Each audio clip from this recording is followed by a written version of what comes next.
નમસ્કાર વિદ્યાર્થી મિત્રો. તો કંપનીના વાર્ષિક હિસાબો એકાઉન્ટન્સી ધોરણ 12 માં બીજા ભાગનું ત્રીજું ચેપ્ટર આગળનો જે વિડિયો જોયો એમાં આપણે પાકા સરવૈયાનું ફોર્મેટ જોયું હતું. એ પાકા સરવૈયાનું ફોર્મેટ ગયા વખતે જોયું એ અને એનાથી થોડુંક આગળ આપણે કન્ટિન્યુ કરીએ. આ ભાગમાં 11 માર્કનો એક દાખલો છે અને એમાં પાકા સરવૈયાનું ફોર્મેટ અને નફા નુકસાનના પત્રકનું ફોર્મેટ આ ખૂબ જ અગત્યની બાબતો. પાકા સરવૈયાનું ફોર્મેટ આ રીતે, પહેલા હેડિંગ એક્સ લિમિટેડ નું તારીખ 31/3/2020 ના રોજનું પાકું સરવૈયું. આ જે પાકું સરવૈયું છે એમાં પાકા સરવૈયાનું શીર્ષક, મુખ્ય શીર્ષક, પેટા શીર્ષક એ બધી બાબતોની આપણે ચર્ચા કરતા હતા. પેટા શીર્ષકમાં પેટા વિગતો કઈ આવે એનો આ વિડીયોમાં આપણે અભ્યાસ કરવાના છીએ.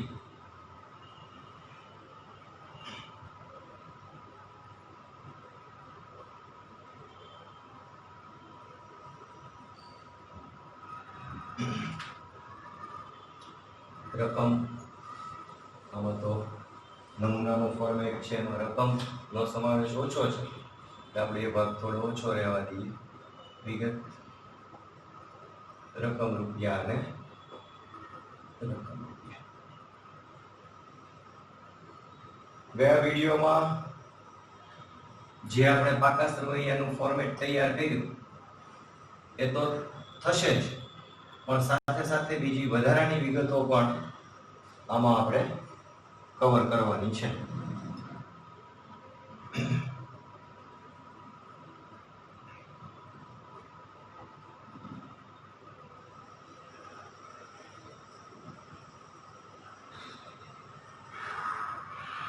ઓકે, તો પાકા સરવૈયાનું હેડિંગ આ એનું નંબર.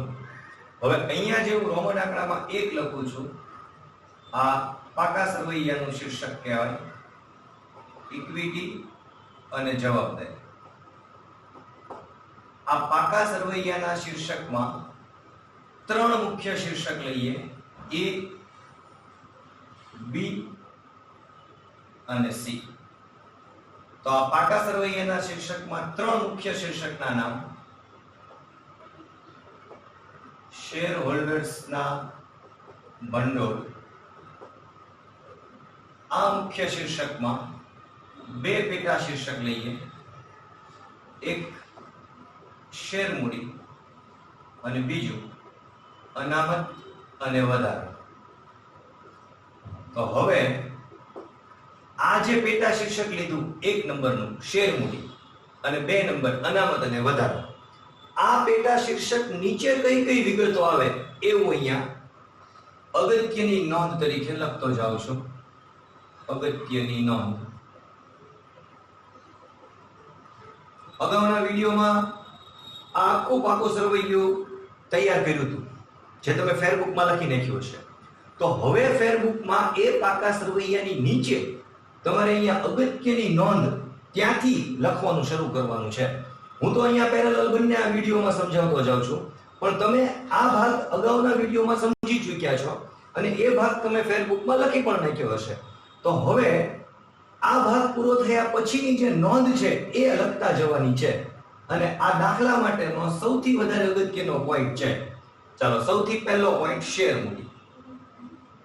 તો આ શેર મૂડીમાં કઈ કઈ વિગતો આવે? તો આમાં ઇક્વિટી શેર મૂડી આવે, પ્રેફરન્સ શેર મૂડી આવે અને બાકી હપ્તા બાદ કરવામાં આવે. એટલે કે મંગાવેલી મૂડીમાંથી 10 લાખ મંગાવેલી મૂડી હોય અને એમાં 10,000 બાકી હપ્તા હોય તો 10 લાખ મંગાવેલી મૂડી માઈનસ 10,000 ના બાકી હપ્તા એટલે 9,90,000 ની મૂડી થઈ. આ પોઈન્ટ જે છે બાકી હપ્તા બાદ કરવામાં આવે એ માર્ચ 2020 ની બોર્ડની પરીક્ષામાં પૂછાઈ ગયેલો મુદ્દો છે. ચાલો, પહેલું શેર મૂડી, એમાં 3 વસ્તુ આવશે. બીજું અનામત અને વધારો. અનામત અને વધારો. તો આ અનામત અને વધારાના પેટા શીર્ષક નીચે કઈ કઈ પેટા વિગતો આવે? તો નન્નુ ખાતાનો વધારો,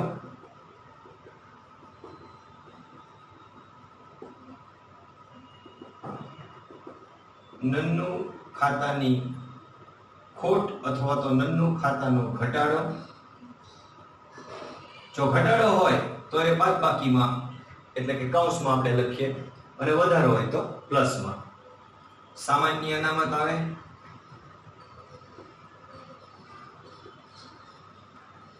જામીનગીરી પ્રીમિયમ અનામત આવે. આ અનામત અને વધારાના પેટા શીર્ષક નીચે આવતી પેટા વિગતો છે. મૂડી અનામત આવે, ડિબેન્ચર પરત અનામત આવે,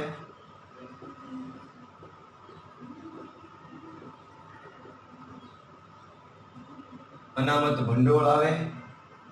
આ વિગતો તમારે યાદ રાખવાની છે. રોકાણ વધઘટ અનામત આવે અને કારીગર અકસ્માત વળતર ભંડોળ.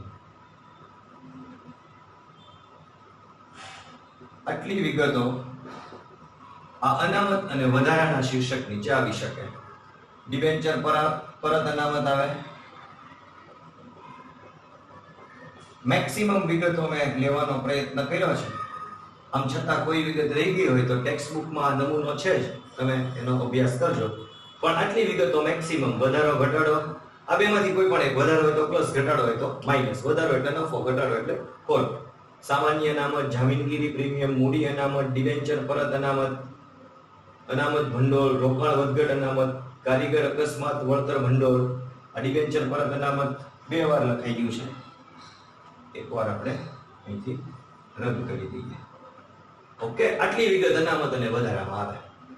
ઓકે, પાકા સરવૈયાનું શીર્ષક, મુખ્ય શીર્ષક, મુખ્ય શીર્ષકના 2 પેટા શીર્ષક અને આ પેટા શીર્ષકની આ પેટા વિગતો.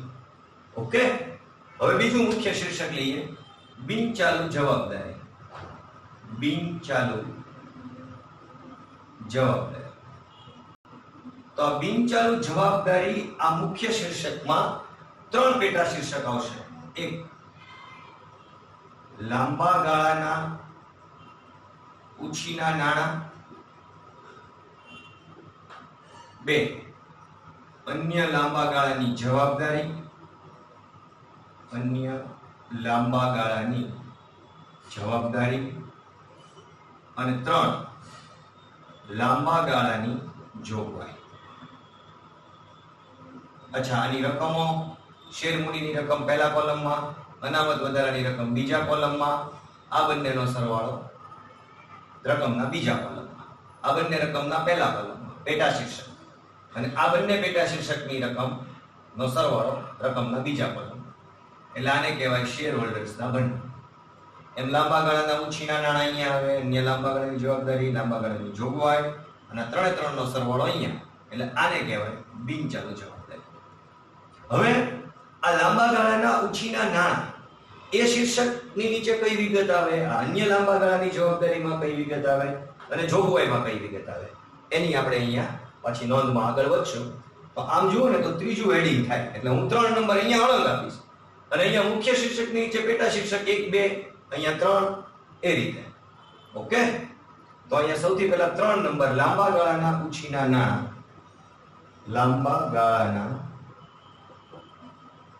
ઉછીના નાણાં. આ પેટા શીર્ષકની અંદર 4 વિગતો આવશે. ડિબેન્ચર, બોન્ડ,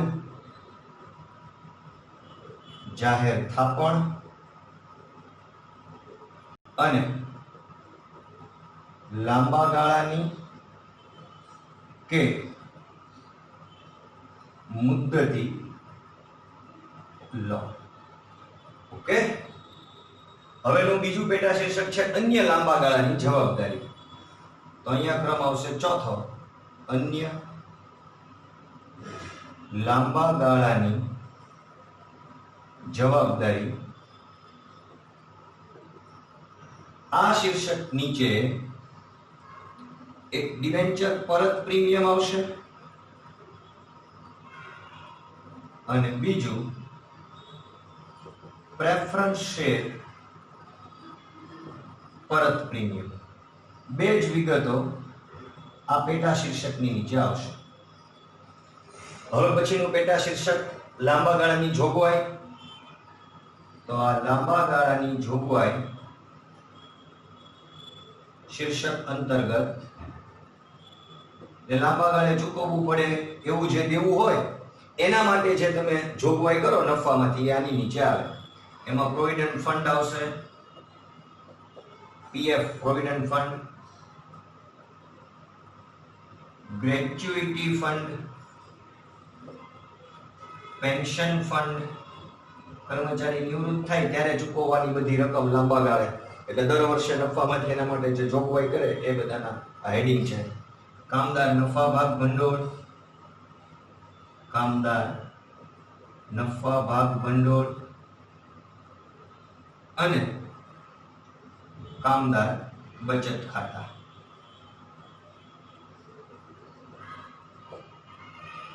કે 3, 4 અને 5 પેટા શીર્ષક નીચે આ બધી વિગતો. હવે આ શેરહોલ્ડર્સના ભંડોળ પતી ગયા, બિનચાલુ જવાબદારી. હવેનું મુખ્ય શીર્ષક ચાલુ જવાબદારી. તો આ ચાલુ જવાબદારીમાં 4 પેટા શીર્ષકો આવશે. અહીંયા જુઓ, લાંબા ગાળાના ઉછીના નાણાં હતા, તો અહીંયા ટૂંકા ગાળાના ઉછીના નાણાં, વેપારી દેવા, અન્ય ચાલુ જવાબદારી. ત્રીજું મુખ્ય શીર્ષક, ત્રીજું પેટા શીર્ષક અને 4 ટૂંકા ગાળાની જોગવાઈ. હવે આ શીર્ષકની નીચે કઈ કઈ વિગતો આવે? તો અહીંયા 6 નંબરથી શરૂ થશે આ ટૂંકા ગાળાના ઉછીના નાણાં. 6 નંબર ટૂંકા ગાળાના ઉછીના નાણાં. તો આમાં કઈ કઈ વિગતો આવશે? Bank overdraft, cache credit. અહીંયા જુઓ, લાંબા ગાળાની લોન હતી, તો અહીંયા આવશે ટૂંકા ગાળાની લોન. ટૂંકા ગાળાની લોન. ઓકે, અગત્યની નોંધમાં ચાલે છે. જુઓ, આ પેટા શીર્ષક 1 શેર મૂડીની વિગતો, બીજા પેટા શીર્ષકની વિગત, આ બાકીના 3, 4 અને 5 આ પેટા શીર્ષકની વિગત, આ ટૂંકા ગાળાના ઉછીના નાણાંની વિગત. હવે આ 7, 8 અને 9 એટલે ઇક્વિટી જવાબદારી આપણું પૂરું થાય. આ બધાની પાછી રકમ આ રીતે અહીંયા પહેલા કોલમમાં આવશે, પેટા શીર્ષકની રકમ, અને બધા પેટા શીર્ષકની રકમ જે પહેલા કોલમમાં આવી એનો સરવાળો અહીંયા બીજા કોલમમાં. આ ચાલુ જવાબદારી કહેવાય. ઓકે, તો અહીંયા વેપારી દેવાથી આગળ કઈ રીતે આવે એ હું હવે આ રબ કરી દઉં છું. તમે વિડીયો પોઝ કરી અને આટલી વિગતો સાથોસાથ લખતા રહેજો. તો હવે અગત્યની નોંધમાં આપણે 7મો પોઈન્ટ આવ્યા.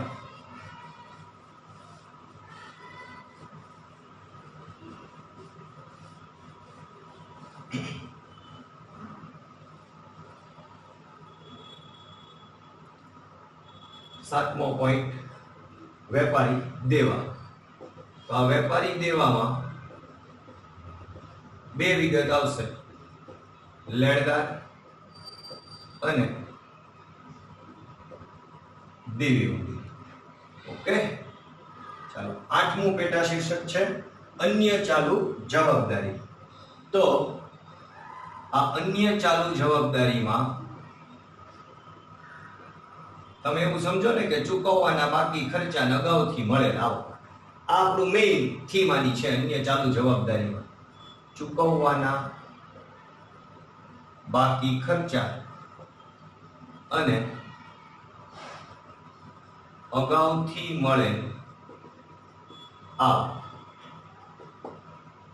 હવે આ બે વસ્તુ તમને યાદ રહે ને તો બાકીનું બધું અન્ય ચાલુ જવાબદારીમાં તમને આવડી જ જાય. પણ એમ છતાં કઈ કઈ વિગતો આવે એ હું તમને સહેજ આમાં વર્ણન કરી કહું. નહીં મંગાવેલ ડિવિડન્ડ, નહીં મંગાવેલ ડિવિડન્ડ, ગ્રાહકો પાસેથી મળેલ એડવાન્સ, એટલે અગાઉથી મળેલ કહેવાય, ગ્રાહકો પાસેથી મળેલ એડવાન્સ આવતા 12 માસ દરમિયાન, 12 માસ દરમિયાન પરત કરવા પાત્ર ડિબેન્ચર તથા તેનું પરત પ્રીમિયમ. કે આ બે મુખ્ય વસ્તુ છે, તમે સમજો. ચૂકવવાના બાકી ખર્ચા, અગાઉથી મળેલા અને અહીં મંગાવેલ ડિવિડન્ડ, ગ્રાહકો પાસેથી મળેલ એડવાન્સ આવતા 12 માસ દરમિયાન પરત કરવા પાત્ર ડિબેન્ચર તથા તેનું પરત પ્રીમિયમ, ચૂકવવાનું બાકી ડિબેન્ચર વ્યાજ, આ બધી વિગતો આ અન્ય ચાલુ જવાબદારીના મથાળા છે. અને હવે આમાં છેલ્લું ઇક્વિટી અને જવાબદારીમાં 9મું પેટા શીર્ષક ટૂંકા ગાળાની જોગવાઈ. ટૂંકા ગાળાની જોગવાઈ. તો એમાં સૂચિત ડિવિડન્ડની જોગવાઈ, સૂચિત ડિવિડન્ડની જોગવાઈ અને કરવેરાની જોગવાઈ. આ બે જોગવાઈ એ ટૂંકા ગાળા માટે. સૂચિત ડિવિડન્ડ દર 6 મહિને ચૂકવવાનું હોય એટલા માટે, ને કરવેરો દર વર્ષે. તો આ ટૂંકા ગાળાની જોગવાઈ. હવે અહીંયા જે આ શેર હોલ્ડર્સના ભંડોળ, બિનચાલુ જવાબદારી અને ચાલુ જવાબદારીનો સરવાળો, એટલે આ ઇક્વિટી અને જવાબદારીનો પોર્શન એ આપણે અહીંયા પૂરો થયો. એટલે અહીંયા બે ટીક માર્ક કર્યા છે, નીચે બે લાઈન. આ ઇક્વિટી અને જવાબદારી સાઈડ આખી પૂરી થઈ. એના પેટા શીર્ષકની પેટા વિગતો પણ આપણે જોઈ. હવે આમાં જ કન્ટિન્યુ રોમન આંકડામાં બીજો નંબર, પાકા સરવૈયાનું મુખ્ય શીર્ષક કહેવાય મિલકતો. એમાં બે પેટા શીર્ષક, એક બિનચાલુ મિલકતો,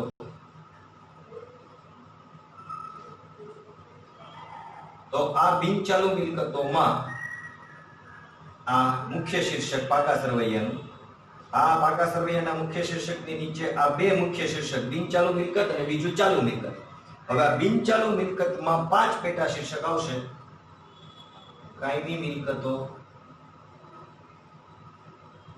દ્રશ્ય 2,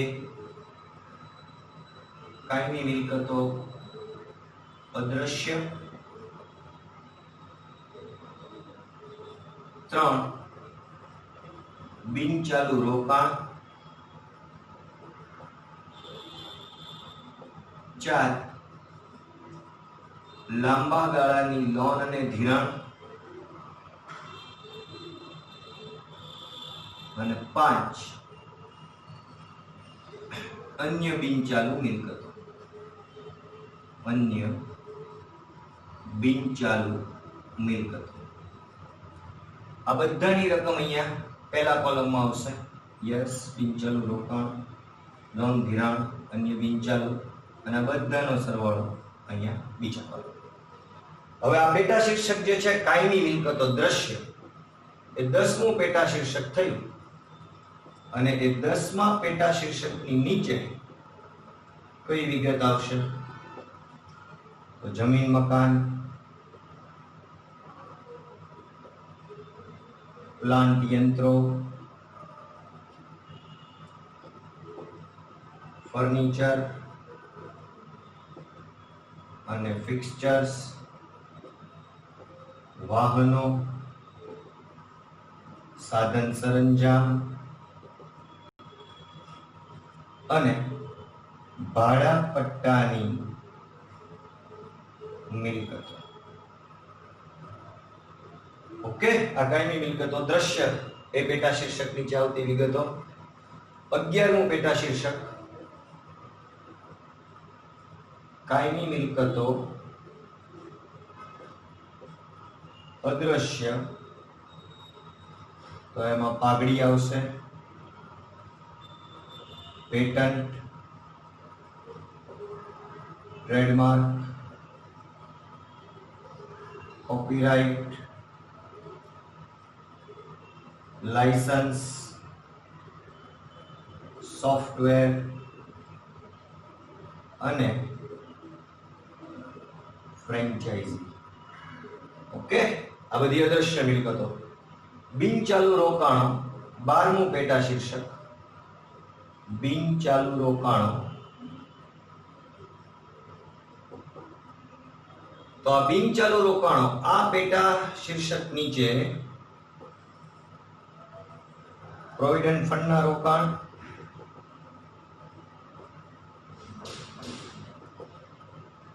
ડિબેન્ચર પરત નિધિના રોકાણ,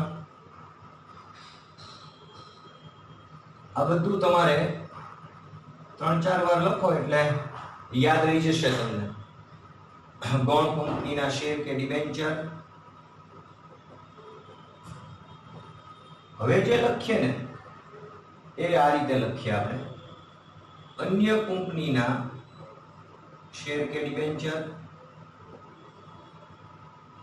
સરકારી જામીનગીરી, બેંકમાં બાંધી મુદ્દતની થાપણ,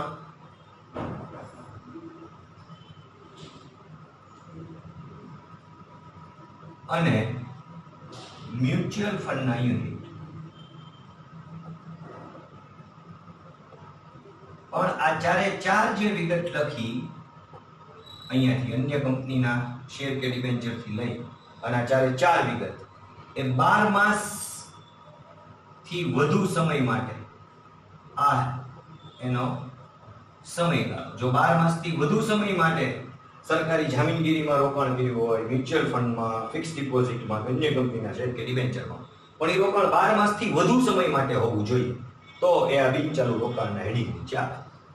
ઓકે, હજી કન્ટિન્યુ આપણે આગળ જ વધશું આમાં, આ અગત્યની નોંધમાં.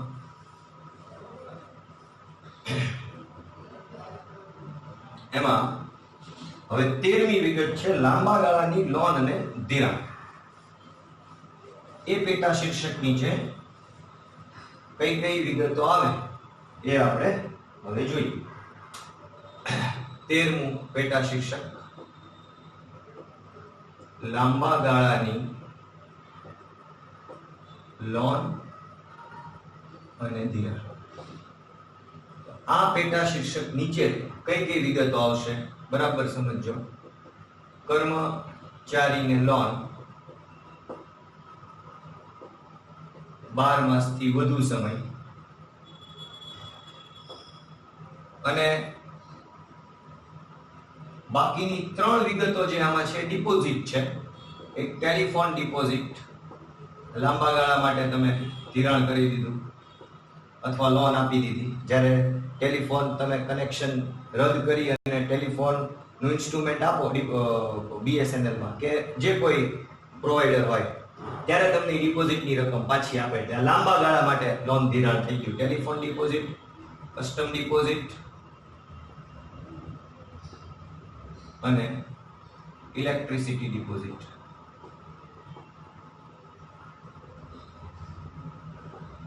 ઓકે, આ લાંબા ગાળાની લોન ધિરાણ. અને 14મું હેડિંગ આમ તમે જુઓ અહીંયા તો આ બિનચાલુ મિલકતો જે છે મુખ્ય શીર્ષક, એમાં 5મું પેટા શીર્ષક છે. અને આ ફળન ક્રમમાં આવો તો 14મું અન્ય બિનચાલુ મિલકતો. અન્ય બિનચાલુ મિલકતો. તો આ અન્ય બિનચાલુ મિલકતોમાં ડીબી વટાવ, સંશોધન અને વિકાસ ખર્ચ,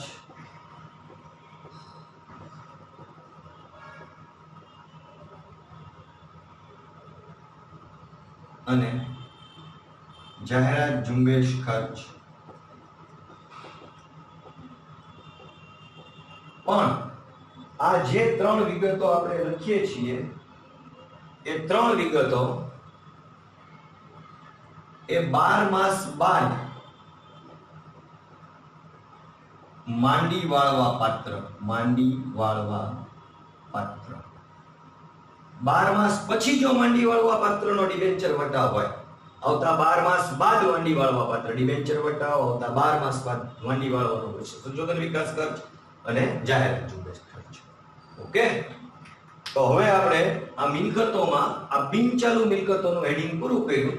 હવે અહીંયા થોડી જગ્યાની પેલી છે એટલે એક્ટિવિટી જવાબદારી નીથી હું રદ કરું છું અને ત્યાં આપણે બીજી ચાલુ મિલકતોને સમાવી દઈએ. તો મિલકતોમાં પહેલું મુખ્ય હેડિંગ, હવે બીજું મુખ્ય હેડિંગ ચાલુ મિલકતો.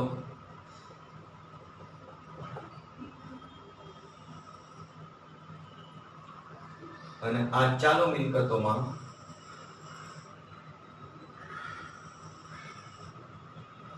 આપણે 6 મુખ્ય શીર્ષક છે. એક ચાલુ રોકાણ,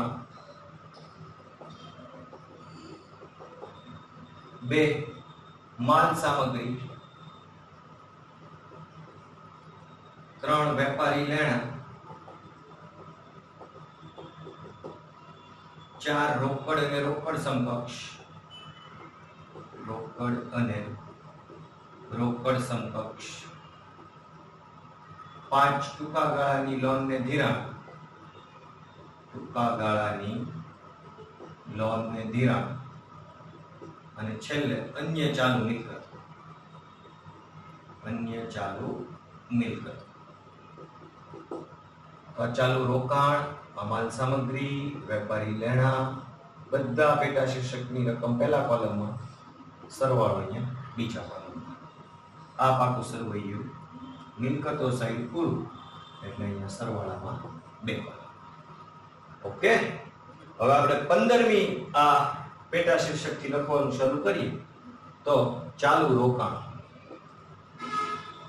તો ઓલા બિનચાલુ રોકાણો જે તમે આગળ લખ્યા ને એને તે આપણે સેન્ટરમાં રાખી અને આગળ વધશું. એક અલગ છે આ ચાલુ રોકાણોમાં.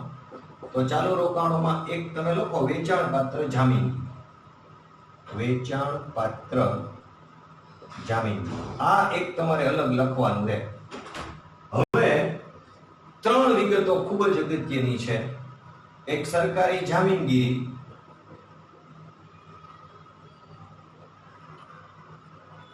મ્યુચ્યુઅલ ફંડના યુનિટ, મ્યુચ્યુઅલ ફંડના યુનિટ અને અન્ય કંપનીના શેર કે ડિબેન્ચર. પણ આ ત્રણેય જે ચાલુ રોકાણોના શીર્ષક નીચે આ ત્રણેય વિગત આવે એ બિનચાલુમાં આવે. બિનચાલુમાં એવું હતું કે 12 માસથી વધુ સમય, અને આમાં 12 માસ કે તેથી ઓછા સમય માટે, એટલે કે 1 વર્ષ માટે જો તમે રોકાણ કર્યું હોય સરકારી જામીનગીરીમાં, મ્યુચ્યુઅલ ફંડના અન્ય કંપનીના શેર કે ડિબેન્ચરમાં, તો 12 માસ કે તેથી ઓછા સમય માટે રોકાણ કર્યું હોય તો એ ચાલુ રોકાણોના શીર્ષક નીચે આવે. 16 આ માલ સામગ્રી. તો આમાં આ માલ સામગ્રીના હેડિંગ નીચે આવશે કાચા માલનો સ્ટોક,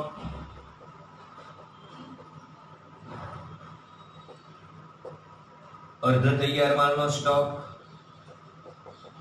અર્ધ તૈયાર માલનો સ્ટોક, બધા જુદા જુદા સ્ટોક આવશે. તૈયાર માલનો સ્ટોક,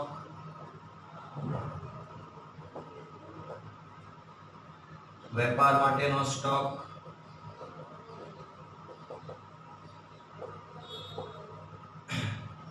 માર્ગસ્થ માલ, છૂટા ભાગો, છૂટા ઓજારો અને વપરાશી સ્ટોર્સ. ઓકે, તો આ માલ સામગ્રીના હેડિંગ નીચે આવશે. હવે વેપારી લેણા 17મો પોઈન્ટ. વેપારી લેણા આ એક યાદ જ રાખવાનું છે અને તમારી સામે હું લખીને આ એક પ્રેક્ટિસ થી યાદ રાખી શકાય એવું પણ તમને ખ્યાલ આવશે કે 3-4 વખત તમે લખો, થોડુંક મેમરાઇઝ કરો એટલે તમને યાદ રહી જશે. વેપારી લેણામાં 2 જ વિગત છે, દેવાદારો અને લેણી નીતિ. તો વેપારી દેવામાં તમે જુઓ ને તો લેણદારો દેવી ઊંડી હોય, વેપારી દેવામાં અહીંયા.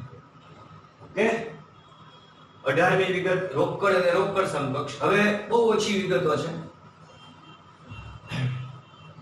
18મી વિગત 20 વિગત સુધી છે. આપણે રોકડ અને રોકડ સમકક્ષ, રોકડ અને રોકડ સમકક્ષ. તો એમાં દેવાદાર પાસેથી મળેલ ચેક, દેવાદાર પાસેથી મળેલ ચેક, રોકડ શિલ્લક, બેંક શિલ્લક,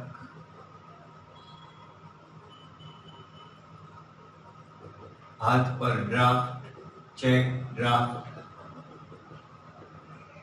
19મી વિગત યસ ટૂંકા ગાળાની લોન ને ધિરાણ, ટૂંકા ગાળાની લોન અને ધિરાણ. આમાં ટૂંકા ગાળાની લોન, કર્મચારીને જે લોન આપો અથવા ટૂંકા ગાળાની જે લોન આપો, લેણદારને એડવાન્સ આપો, પણ એ 12 માસ કે તેથી ઓછા સમય માટે, 12 માસથી ઓછા સમય માટે આપેલ લોન, 12 માસથી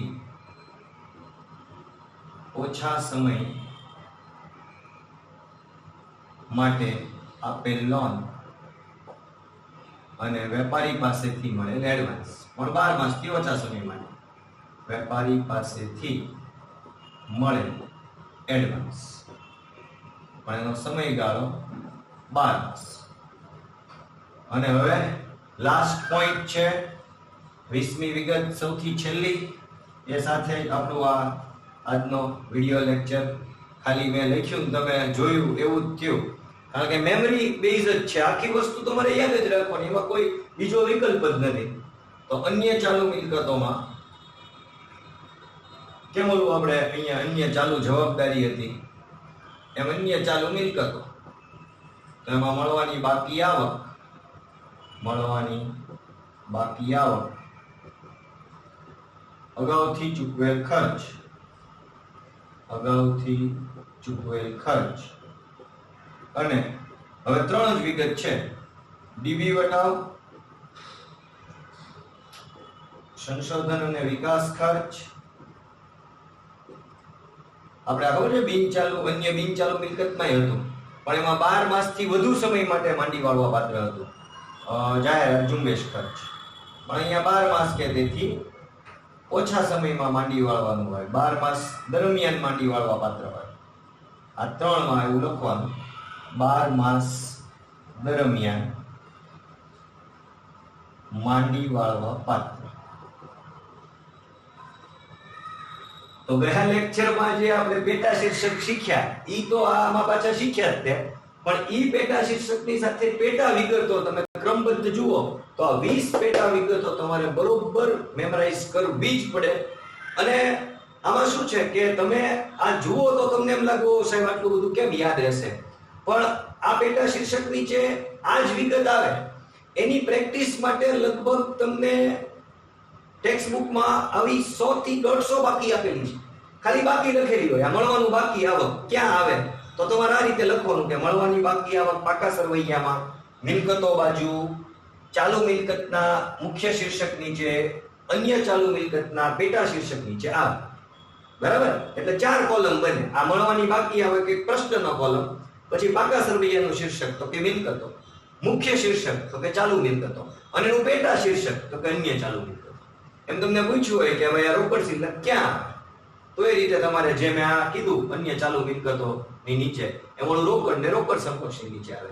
એવું મેમરાઇઝ કરવા માટે લગભગ 100 થી 150 બાકી આપેલી ટેક્સ્ટ બુકમાં, ઉદાહરણ ને સ્વાધ્યાયના દાખલા લઈને. એ આપણે બધી હવે પછીના વિડીયોમાં 1 by 1 જોશું, એટલે તમને લગભગ યાદ રહી જશે કે 3 વાર લખવું પડશે અને આવા દાખલા ગણશો એટલે તમને બરોબર માઇન્ડમાં સ્ટોર થઈ જશે. અને દાખલા ગણો ત્યારે કેવું હોય, આ બધી વિગતો ન આવતી હોય, આમાં અમુક કોમન વિગતો હોય, એની આપણે પાછા હવે પછી વિડીયો ચર્ચા કરશું કે ભાઈ દેવાદાર લેણી ઊંડી આવે, લેણદાર દેવી ઊંડી આવે, રોકડ શિલ્લક આવે, બેંક શિલ્લક આવે, ખરીદી વેચાણ આવે, ખર્ચા આવે, આ આવક આવે. એ અમુક બધી ફિક્સ કેટેગરી હોય ને, એ દાખલા તમે 2-4 ગણો એટલે ખ્યાલ આવી જાય. એની ફિક્સ કેટેગરી સાથે જ તમારો 70-80% દાખલો પતી જાય. પછી 20% બાકી જેવી હોય કે એમાં તમારે થોડી માથાકૂટ કરો એટલે તમને ખ્યાલ આવી જાય. પણ એ માથાકૂટ અને એમાં કઈ ટ્રીક કરવી ને હું તમને પછી સમજાવીશ. Thank you.